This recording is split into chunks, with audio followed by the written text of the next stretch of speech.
అప్పుల బాధలు వెంటాడుతున్నాయా? అయితే 6 JVR వారి జాతిరత్నాలు ధరించండి. రైట్, బ్రేకింగ్ న్యూస్ చూస్తున్నాం. మనం టీవీ స్క్రీన్ పై వైసీపీ ఫుల్ యాక్టివ్ మోడ్లోకి వచ్చినట్టు కనిపిస్తుంది. డిఎస్సి నోటిఫికేషన్ పై నిరుద్యోగుల ఆక్రోశం, వీధుల్లో చెలరేగిన ఆందోళనలు వైసీపీకి ఒక కొత్త రాజకీయ ఊపిరినిచ్చాయి. సరే, లాజికల్గా మాట్లాడిందా, లేదంటే ప్రూఫ్స్తో ఆధారాలతో సమర్పించిందా, డిఎస్సిలో అక్రమాలు అన్యాయాలు జరిగాయని చెప్పి అంతా పక్కన పెట్టేస్తే, ఇప్పుడు సరిగ్గా 2-3 రోజుల్లో అసెంబ్లీ సమావేశాలు ఉన్నాయి. సో ఈ నేపథ్యంలో ఇప్పుడు వైసీపీ కేంద్ర కార్యాలయంలో ఇప్పుడు డిఎస్సిని ఒక ఆయుధంగా చేసుకుని మరి వైసీపీ ఎమ్మెల్యేలు అసెంబ్లీకి వస్తారా లేదా అన్న చర్చ ఇప్పుడు చాలా ఉధృతంగా జరుగుతుంది వైసీపీలో. సో ఇప్పటికే వైసీపీ కేంద్ర కార్యాలయంలో ఇటు ఎమ్మెల్యేలు, ఎమ్మెల్సీలు వాళ్ళతో జగన్మోహన్ రెడ్డి మీటింగ్లో ఉన్నారు. సో ప్రస్తుతం ఇప్పుడు అంటే పెద్ద ఎత్తున చర్చ జరుగుతుంది రాష్ట్ర వ్యాప్తంగా. డిఎస్సి గురించి ఇంత పెద్ద ఎత్తున ఆందోళన చేసాం, మరి దీన్ని అసెంబ్లీ సమావేశాల్లో దీన్ని ఎండగడితే వైసీపీకి ఇంకా మైలేజ్ వచ్చే అవకాశం ఉందని ఇప్పుడు జగన్మోహన్ రెడ్డి లెక్కలేసుకుంటున్నారు.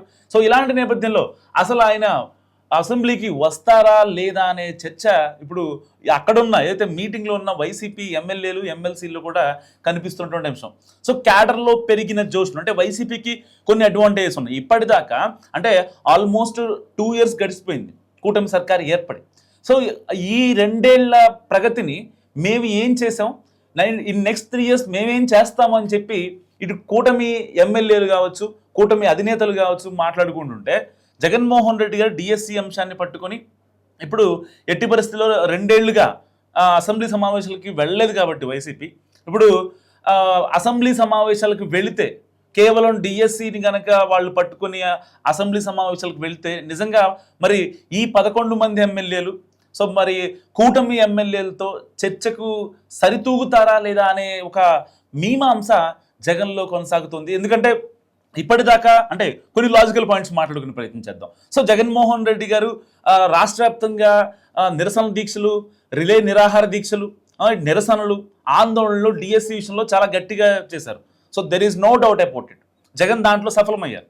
నిరసనలు చేయడంలో సఫలమైన జగన్ మరి ఆధారాలు సమర్పించడంలో ఎందుకు విఫలమయ్యారు అనే చర్చ ఇప్పుడు గ్రౌండ్ లెవెల్లో వైసీపీ కార్యకర్తల్లో నడుస్తోంది.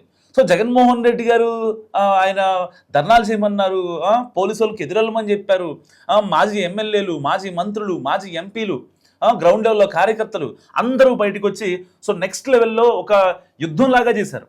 లేదు ఎట్టి పరిస్థితిలో అంటే ఆల్రెడీ డిఎస్సి అయితే అపాయింట్మెంట్ లెటర్స్ పొందిన 16,000 మంది బయటకు వచ్చి కర్నూలు దగ్గర కొండారెడ్డి బురుజెక్కి మా మీద రాజకీయం చేయకండి, మేము కష్టపడి జాబ్ సంపాదించాం అని చెప్పినా సరే సో చాలామంది కేతిరెడ్డి లాంటి వాళ్ళు మేము ఎవరికి వ్యతిరేకం, డిఎస్సిలో అక్రమంగా ఎవరైతే జాబ్ తెచ్చుకున్నారో వాళ్ళకి మాత్రమే వ్యతిరేకం అంటూ కూడా ఈ వైసీపీ నాయకులు మాట్లాడారు. సో ఇలాంటి నేపథ్యంలో నిజంగా జగన్మోహన్ రెడ్డి దగ్గర అంటే డిఎస్సికి సంబంధించిన అక్రమాలు లేకపోతే ఈ డిఎస్సిలో ఇలా అరాచకాలు జరిగాయి, పలానా అభ్యర్థికి వీళ్ళు అంటే నారా లోకేష్కి ఫేవర్ గానో లేకపోతే పవన్ కళ్యాణ్కి ఫేవర్ గానో చంద్రబాబు నాయుడు గారికి ఫేవర్ గానో ఉన్నారు కాబట్టే వచ్చారని చెప్పే ప్రూఫ్స్ జగన్మోహన్ రెడ్డి గారి దగ్గర ఉన్నాయా? ఇప్పుడు అదే చర్చ నడుస్తుంది చాలా దేశవ్యాప్తంగా. మరి మీరేమనుకుంటున్నారు, నిజంగా జగన్మోహన్ రెడ్డి గారు వచ్చే అవకాశం ఉందా ఆ అసెంబ్లీకి? సో ఇప్పటికే ఏపీ స్పీకర్ అయ్యన్న పాత్రుడు కూడా ఒక సంచలన లేఖ రాశారు కేంద్రానికి. సో ఎట్టి పరిస్థితుల్లో ఈ 2 ఏళ్ళు మేము ఓపిక పట్టాం అంటే స్పీకర్ అనే ఒక పదవి రాజ్యాంగబద్ధ పదవి. సో పార్టీలకి అలాంటి సంబంధం లేదు. ఆల్రెడీ 2 ఏళ్ళు టైం ఇచ్చాం, ఆల్మోస్ట్ 6 అసెంబ్లీ సెషన్లు. ఈ 6 అసెంబ్లీ సెషన్లలో ఎట్టి పరిస్థితుల్లో జగన్మోహన్ రెడ్డి గారు కానీ ఆయన పార్టీ ఎమ్మెల్యేలు కానీ ఉన్న 11 మంది ఎవరు కూడా అటెండ్ అవ్వలేదు. సో కొంతమంది అయితే అంటే సరిగ్గా 3వ అసెంబ్లీ సెషన్, 4వ అసెంబ్లీ సెషన్ ఆ టైంకి సరిగ్గా అంటే 3 సార్లు 4 సార్లు ఎవరైతే రారో వాళ్ళు ప్రాతినిధ్యం వహించే ఎమ్మెల్యే కాన్స్టిట్యున్సీకి మళ్ళీ ఉప ఎన్నికలు అనేసరికి సో కొంతమంది ఎమ్మెల్యేలు జగన్మోహన్ రెడ్డి గారికి తెలియకుండా, I think last assembly session అనుకుంటా, ఈవెన్ జగన్మోహన్ రెడ్డి గారికి తెలియకుండా కూడా వాళ్ళందరూ వచ్చి సంతకాలు పెట్టి వెళ్ళిపోయారు, లాబీలో సంతకాలు పెట్టి వెళ్ళిపోయారు. సో ఇలాంటి నేపథ్యంలో ఇప్పుడు అంటే ఏపీ అసెంబ్లీలో కూడా కొంచెం టెక్నాలజీ పెరిగింది. ఫర్ ఎగ్జాంపుల్ ఇప్పుడు తెలంగాణ అసెంబ్లీ తీసుకోండి, అక్కడికి వెళ్ళి కూర్చుంటేనే అటెండెన్స్ పడుతుంది, అంటే అక్కడ మనం రాయాల్సి వస్తుంది. కానీ ఏపీ అసెంబ్లీలో ఒక టెక్నాలజీని తీసుకొచ్చారనమాట కొత్తగా. అదేంటంటే అంటే అసెంబ్లీ సెషన్ స్టార్ట్ అయిన తర్వాత స్పీకర్ గారు వచ్చి కూర్చున్న తర్వాత ప్రతిపక్ష నేతలు, శాసనసభ పక్ష నేతలు వీళ్ళందరూ వచ్చి అక్కడ కూర్చున్న తర్వాత ఆ టైంలో మాత్రమే, అంటే అందరూ కూర్చున్న తర్వాత ఎప్పుడైతే స్పీకర్ గారు ఆయనకి ఇచ్చిన ఏదైతే సెషన్ ఉంటుందో బీఎస్సీలో ప్రధానంగా జరగాల్సినటువంటి అంశాలు ప్రజా సమస్యల మీద ఆయన మాట్లాడతారో అప్పటిదాకా ఉన్న వాళ్ళకి, అంటే వాళ్ళ సీట్లో కూర్చుంటేనే వాళ్ళకి అటెండెన్స్ పడే అవకాశం ఉంది. సో ఈసారి కనుక అటెండెన్స్ కనుక ఎవరికన్నా లేకపోతే వాళ్ళ జీతం ఎట్టి పరిస్థితుల్లో కట్ అవుతుందని కూడా, కట్ చేయాలని కూడా స్పీకర్ అయ్యన్న పాత్రుడు కేంద్రానికి లేఖ రాసిన సిచ్యువేషన్. సో చాలామంది అనుకోవచ్చు, అంటే జగన్మోహన్ రెడ్డి గారికి అంటే ఈ శాలరీతో సంబంధం ఏంటి, లేకపోతే వైసీపీ ఎమ్మెల్యేలు కావచ్చు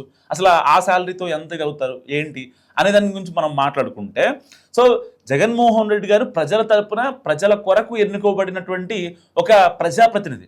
అలాంటి ప్రజాప్రతినిధి ప్రజలకు కట్టిన ట్యాక్స్ డబ్బులు తీసుకుంటూ ఎందుకు అసెంబ్లీకి రారు అనేది ఇక్కడ స్పీకర్ అయ్యన్న పాత్రుడు గారి వర్షం. సో ఇలాంటి నేపథ్యంలో కేంద్రానికి లేఖ రాశారు.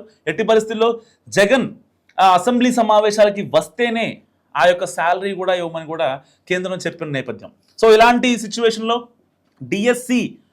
డిఎస్సి అనే ఆయుధాన్ని పట్టుకొని జగన్మోహన్ రెడ్డి మరి నిండు సభలో వాదించగలరా, ప్రజలకి తెలిసేలా? అంటే ఇప్పటిదాకా అంటే డిఎస్సి గురించి నిర్వహించిన ఏదైతే ఆ ప్రొటెస్టుల విషయంలో కేవలం వాళ్ళకి మాత్రమే తెలిసిన, అంటే వైసీపీ నేతలు, వైసీపీ కార్యకర్తలు, వైసీపీ అభిమానులు వాళ్ళకి మాత్రమే తెలిసిన వర్షం. మరి ఇలాంటి నేపథ్యంలో జగన్కి, అంటే ప్రజలకి, సామాన్య ప్రజలకి తెలియని వర్షన్ని, అసలు ఏం జరిగింది, డిఎస్సిలో అక్రమాలు అరాచకాలు ఏం జరిగాయి అనే విధానాన్ని జగన్ గనక అంటే అందరి ముందు వచ్చి, అంటే ఇది జరిగింది డిఎస్సిలో, ఈ అభ్యర్థులకి పలానా వాళ్ళకి ఇలా బ్యాక్ డోర్లో జాబులు వచ్చాయి,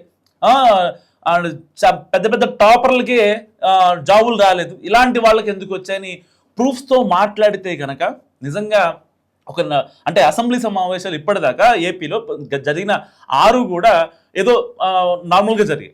సరే, కూటమి సర్కార్ చెప్తున్న వాళ్ళు చేసినటువంటి పనులు కావచ్చు, సో వాటికి సంబంధించి జరిగాయి, బాగానే ఉంది. కానీ ఒక ప్రతిపక్షం, అంటే ఇక్కడ వైసీపీకి ప్రతిపక్ష హోదా లేకపోయినప్పటికీ ప్రతిపక్షం ఉంటే సో ఆ ఆరోపణలు, ఆ వాగ్వాదాలు సో ప్రజలకు కూడా నెక్స్ట్ లెవెల్లో ఉంటుంది. సో ఎట్టి పరిస్థితులు సామాన్యులు కూడా, అంటే ఈవెన్ టీడీపీకి అభిమానులు కావచ్చు, ఇటు జనసేనకి అభిమానులు కావచ్చు, ఇటు పార్టీలకు అతీతంగా జగన్మోహన్ రెడ్డి గారు ఎట్టి పరిస్థితుల్లో అసెంబ్లీకి హాజరవ్వాలని ఏపీ వ్యాప్తంగా ఒక మనసులోని మాట అని చెప్పుకోవచ్చు, చాలామంది ప్రజల మనసులో మాట. సో ఇలాంటి నేపథ్యంలో కనుక జగన్ నిజంగా అంటే డిఎస్సిని టార్గెట్ చేసి ఇప్పటిదాకా ఆ వేవ్ క్రియేట్ చేశారు కాబట్టి, సో ఇలాంటి నేపథ్యంలో జగన్మోహన్ రెడ్డి వచ్చి డిఎస్సిలో జరిగిన అవకతవకల్ని, జరిగిన అక్రమాలని కనుక వివరించే ప్రయత్నం చేస్తే జగన్ మీద కొంచెమైనా సానుభూతి కలిగించే అవకాశం కూడా ఉండే అవకాశం ఉంది. ఎందుకు ఆ మాట అంటున్నానంటే, ఇప్పటిదాకా జగన్మోహన్ రెడ్డి అంటే సామాన్యులు మాట్లాడుకునే మాటలు ఏంటంటే, సిదిరి అప్పలరాజు కొడుకు విషయంలో చనిపోయిన వాళ్ళని పరామర్శించకుండా వీళ్ళని పరామర్శిస్తారు, లేదంటే కనుక సిపిఆర్ అంటే చెస్ట్ పంపింగ్ అని. సో అంటే జగన్మోహన్ రెడ్డి గారు ఏ ప్రెస్ మీట్ పెట్టినా, లేకపోతే దేని గురించి మాట్లాడినా అక్కడ నలుగురిలో నవ్వుల పాలు, అక్కడ హాస్యాస్పదం అవడం తప్ప ఇంకొక విషయం కనపడిన నేపథ్యం అయితే లేదు. సో గడిచిన ఒక ఆల్మోస్ట్ 1 to 2 yearsలో. సో ఇలాంటి నేపథ్యంలో జగన్మోహన్ రెడ్డి అసెంబ్లీకి వచ్చి అక్కడ వాయిస్ వినిపిస్తే ఇంకాస్త బలంగా, ఇంకాస్త అథెంటిక్గా సామాన్యులకు కూడా చేరే అవకాశం ఉంది. సో ఇటు కూటమి సర్కారు కూడా జగన్మోహన్ రెడ్డి ఎట్టి పరిస్థితుల్లో అసెంబ్లీ సమావేశాలకి రావాలని చాలా గట్టిగా కరాఖండిగా కోరుకుంటుంది. ఇప్పటికే స్పీకర్ అయ్యన్న పాత్రుడు కూడా ఆయన ఒక కీలక నోట్ రిలీజ్ చేశారు. ఇప్పుడే అంటే జగన్మోహన్ రెడ్డి గారు ప్రజల కొరకు ఎన్నుకోబడిన ప్రజాప్రతినిధి కాబట్టి ఎట్టి పరిస్థితుల్లో ఆయన నిండు సభలో ప్రజా సమస్యల గురించి చర్చించాలి. ఇప్పటిదాకా ఆయన ప్రజా సమస్యలపైన పోరాడుతున్నారంటూ కూడా ఆయన మాట్లాడిన పరిస్థితి.